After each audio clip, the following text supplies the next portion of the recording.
do seu equipamento.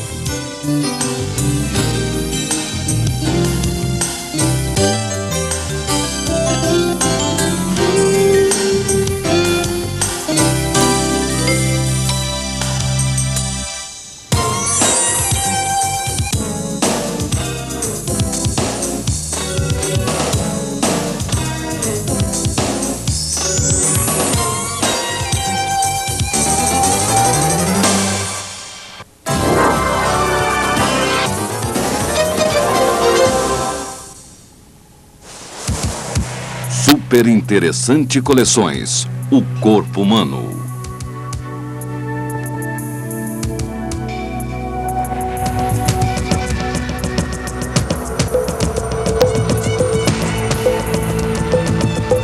Desvende os mistérios do corpo humano, seus órgãos, suas funções, sua importância.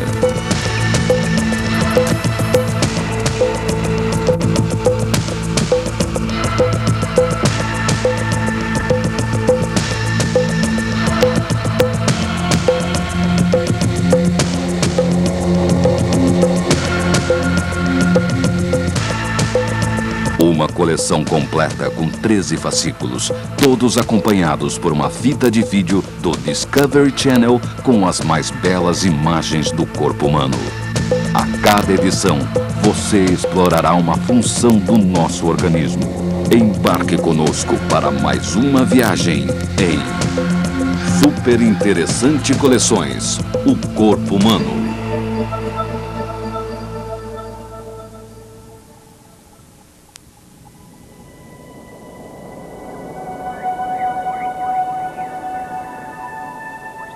Ele controla todos os nossos movimentos. 14 bilhões de células interligadas numa rede de complexidade quase infinita nos permitem aprender a partir do momento em que nascemos. Essa massa rugosa constitui o órgão mais genial do corpo, capaz de nos dar criatividade e presença de espírito. Conheça os segredos da mente explorando o cérebro humano em Super Interessante Coleções, o corpo humano.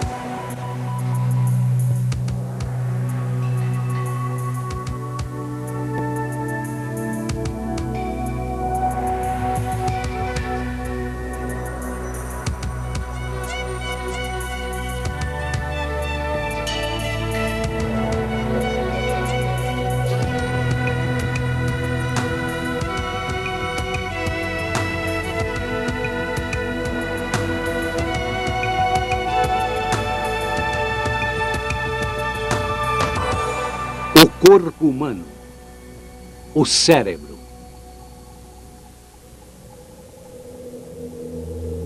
Eu penso, logo existo. Esta é a sede de todo o pensamento e da consciência. O cérebro humano é o ponto mais alto da evolução, o único órgão consciente de sua própria existência.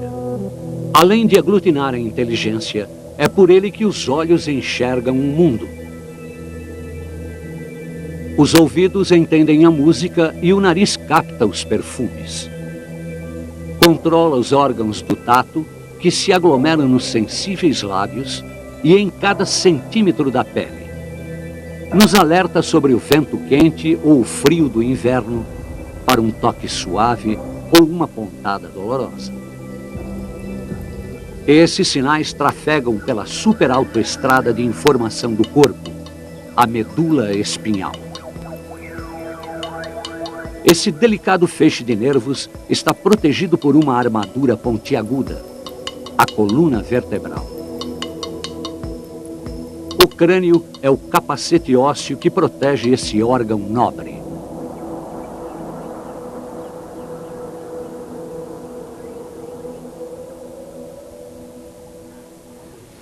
Brian e seus colegas podem sentir sua respiração. Podem também medir a pressão do sangue e ouvir as batidas de seus corações com a ajuda de instrumentos. A a atividade incessante do cérebro não pode ser percebida assim tão facilmente. Pelo desenvolvimento desse órgão, conseguimos dominar o mundo. Podemos pensar em símbolos abstratos como a linguagem e a matemática, e acumular conhecimento de geração em geração. O poder do cérebro não é evidente à primeira vista. Afinal, ele mais parece uma noz gigante feita de 1.500 gramas de tecido macio e úmido. O segredo está em seus bilhões de microscópicas células nervosas. Quando você está pensando, sinais elétricos passam de uma célula a outra dentro da sua cabeça. É como as correntes elétricas que viajam entre os minúsculos circuitos de um chip de computador durante um cálculo. Assim como as máquinas, as células nervosas requerem um generoso suprimento de energia. Uma rede de vasos sanguíneos traz oxigênio e açúcar, os combustíveis do cérebro.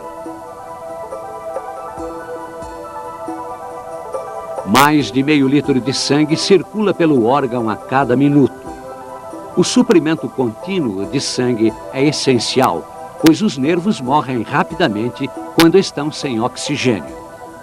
Após poucos segundos de fluxo interrompido, algumas células já começam a se desligar e perdemos a consciência. Se o sangue não voltar rapidamente, como no caso de um derrame cerebral, o dano pode ser permanente. O cérebro de Brian requer um suprimento de energia de 10 watts, apenas uma fração da necessidade de um computador. Assim como a máquina, sua central nervosa é ligada a uma rede mais ampla e funciona com cargas elétricas.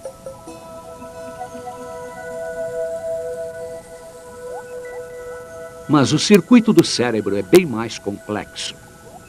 Há muitos hiatos que os sinais devem saltar, resultando em rotas alternativas. As células nervosas vivas podem se conectar às células vizinhas, criando novos caminhos, o que não acontece com a rota programada das correntes elétricas do computador.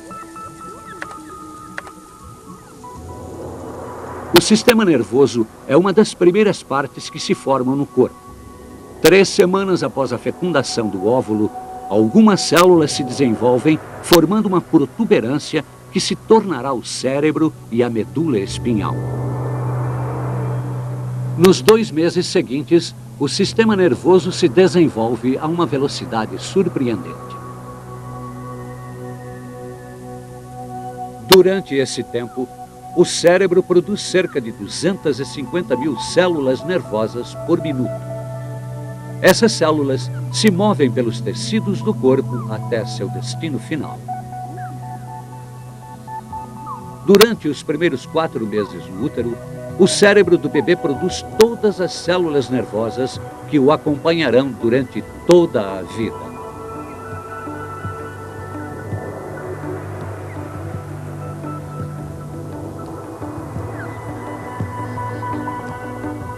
Ao mesmo tempo, começam a se formar os ossos, aqui destacados em vermelho. Eles protegem a vulnerável rede de nervos. O topo do crânio é feito de vários ossos separados, permitindo que o cérebro possa crescer em seu interior. 5 meses antes do nascimento, 14 bilhões de células cerebrais estão a postos. Ao nascer, no entanto, ainda faltam conexões vitais entre elas. O cérebro de um recém-nascido ainda tem um longo caminho até atingir seu completo potencial. A rede do cérebro só é moldada pela experiência à medida em que pais e professores transmitem milhares de anos de conhecimento acumulado. A rede de conexões em expansão faz o cérebro crescer rapidamente. Ele recebe impressões do mundo por meio dos olhos e ouvidos, das mãos e dos pés, e começa a coordenar o novo corpo. Pela repetição dos acertos, uma criança aprende a coordenação entre os olhos e as mãos, desenvolve a habilidade de se equilibrar sobre duas pernas e aprende algo complicado como a linguagem.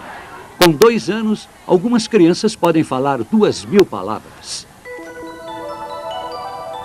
Enquanto aprendemos, modificamos a estrutura do cérebro. Ele é composto por feixes de fibras nervosas que se aglomeram como um emaranhado de linhas telefônicas. A cada vez que repetimos uma ação ou uma palavra, a conexão que usamos se torna mais forte. Assim, à proporção em que adquirimos novos conhecimentos e habilidades, nós literalmente programamos o nosso cérebro. Esta programação torna os seres humanos extraordinariamente disponíveis para o aprendizado. Aí está uma das razões para o nosso sucesso como espécie. A programação ocorre na região frontal do cérebro. É lá que se processa o pensamento. O cérebro frontal alcançou sua complexidade máxima no ser humano após 500 bilhão de anos de evolução.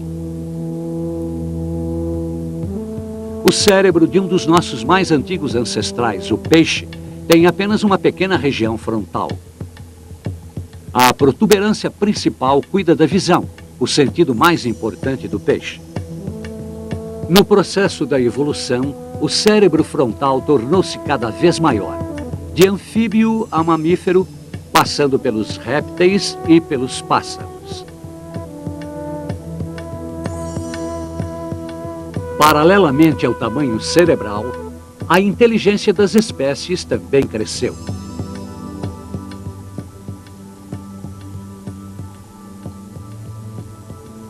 Os cérebros dos seres humanos possuem a arrogância de se atribuir o grau máximo da perfeição. Escondido lá dentro, ainda temos nosso cérebro de peixe desempenhando suas antigas funções. Essas regiões inferiores do cérebro mantêm algumas de nossas funções vitais, como a respiração. O cerebelo, em forma de couve-flor, é a parte do cérebro responsável pelo equilíbrio de todo o corpo. Ele é o mais complexo cerebelo do reino animal. Provavelmente porque é mais difícil equilibrar-se em 2 pernas do que em 4. Essa antiga parte do cérebro tem uma beleza primitiva.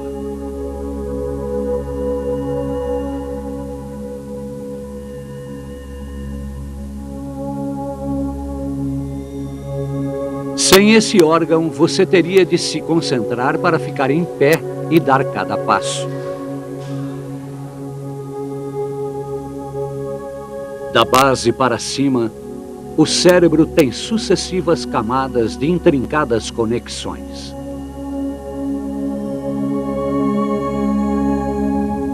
Nessas camadas se encontra tudo o que nos torna diferentes dos outros animais: as emoções, as lembranças, ambições e os pensamentos.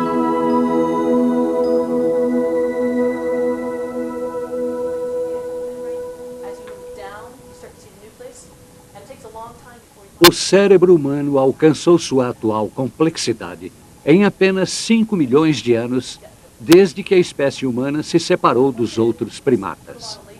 A história da evolução cerebral é revelada pelas alterações no crânio. O cérebro de um chimpanzé é um pouco menor do que o de um dos nossos possíveis ancestrais, o Australopithecus africanus, que viveu há 3 milhões de anos. Um humano primitivo, de cérebro maior, surgiu há 2 milhões de anos e foi o primeiro com a capacidade de fazer ferramentas. Há 500 mil anos, este crânio humano abrigou um cérebro 2 vezes maior que o do Australopithecus. Trata-se do Homo erectus, que dominou o uso do fogo. O cérebro humano atingiu seu tamanho atual há 130 mil anos. Mas ele precisou de mais 100 milênios para chegar a uma capacidade mental semelhante à nossa. Uma criança que nascesse há 35 mil anos poderia desenvolver facilmente todas as habilidades necessárias para sobreviver em nossa sociedade atual. As características humanas que evoluíram naquela época, a linguagem e a curiosidade, ainda são as bases da sociedade de hoje. O número de células nervosas no cérebro aumentou muito nos últimos milhões de anos. O cérebro corria o risco de ficar maior do que o crânio, mas foi salvo por um artifício de geometria. As células que você usa para pensar ficam na superfície do cérebro, numa camada de apenas 4 milímetros de espessura, chamada córtex. A natureza recorreu a um truque para fazer com que uma grande superfície ocupasse um pequeno volume. O truque foi amassar o córtex com uma folha de papel. Se você pudesse esticar as dobras do seu córtex, ele ficaria do tamanho de uma fronha.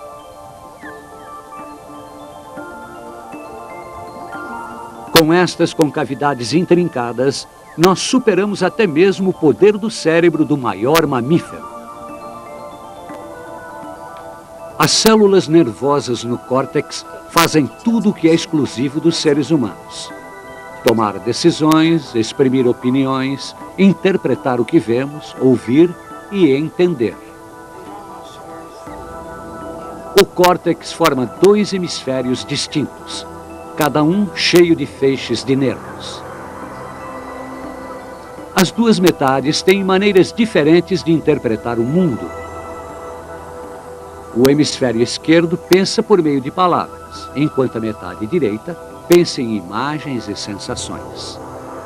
Os nervos trocam informações por meio de uma faixa densa na base do cérebro.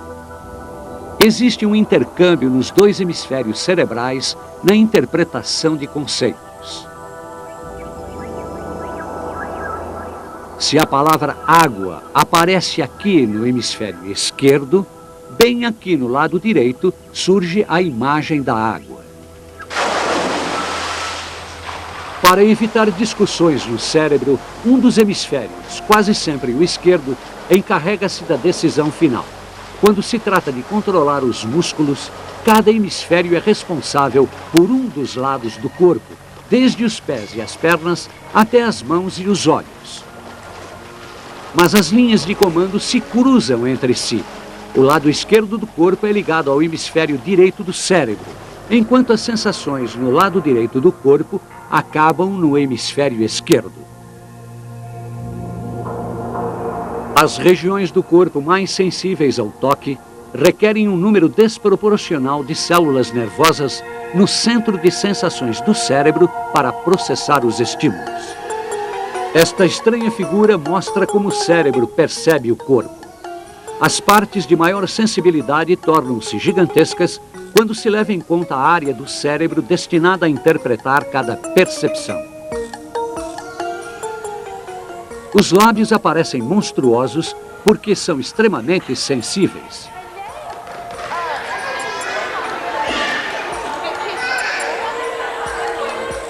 A criança usa os lábios instintivamente para explorar o mundo à sua volta.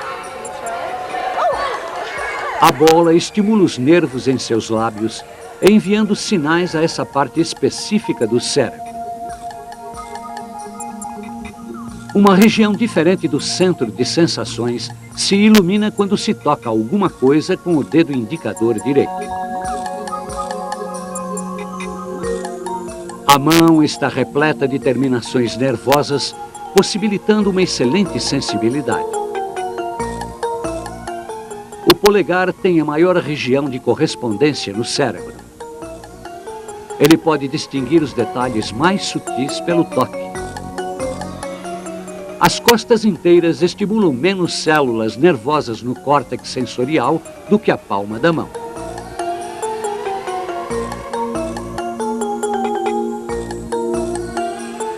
Uma segunda figura mostra quanto do cérebro está dedicado ao controle do corpo. As partes maiores têm muitas células nervosas encarregadas de movimentos musculares extremamente controlados. As 2 figuras têm muito em comum.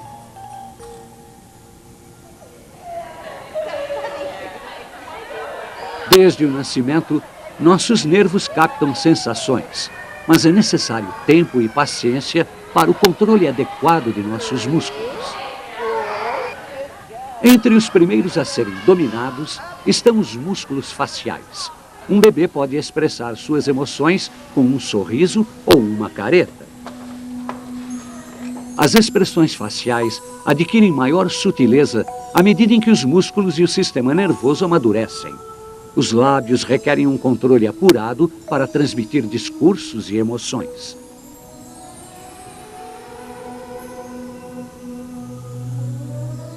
As mãos estão cheias de músculos de alta precisão. A enorme quantidade de cérebro dedicada à mão foi vital para a nossa evolução desde nossos desajeitados ancestrais até hoje e levou a espécie humana a algumas de suas maiores realizações. Para coordenar os músculos, o ser humano dispõe dos vigilantes órgãos dos sentidos.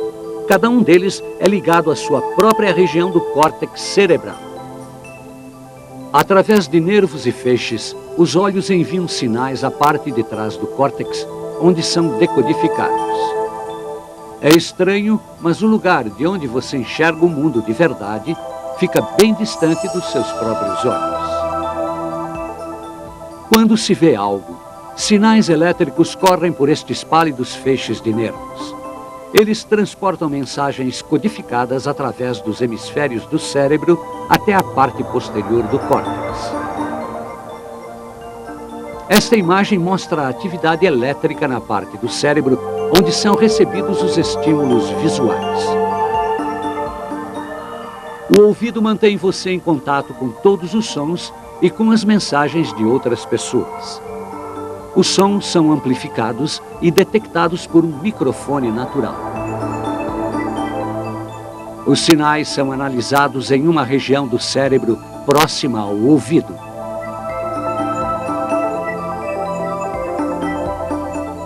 Certas moléculas invisíveis disparam sensores na parte de trás do nariz. Feixes nervosos levam esses estímulos direto às profundezas do cérebro, onde podem ser interpretados como cheiro.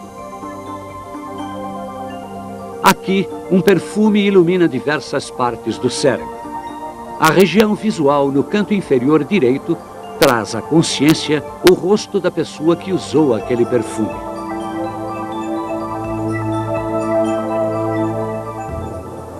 Os caminhos inconscientes que ligam nossas sensações ainda são pouco explorados. A ciência ainda não sabe como o córtex reúne suas reações dispersas para criar uma imagem do mundo à nossa volta. A maior parte das coisas que fazemos envolve quase todas as partes do cérebro. Mesmo algo tão aparentemente simples como responder a uma pergunta. Devemos ouvir as palavras, compreender seu significado, consultar a nossa memória e então expressar a resposta.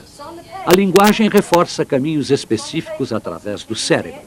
Dessa maneira, ele molda a nossa forma de pensar. Esta área organiza nossos pensamentos de acordo com as regras da gramática. Ela envia sinais à região que coordena nossa respiração, cordas vocais, língua e lábios para nos permitir falar. Muy bien, perfecto. Now we're on a conjugation round. A linguagem nos ajuda a aprender novos fatos e novas ideias, mas não conseguimos lembrar tudo que aprendemos no ginásio.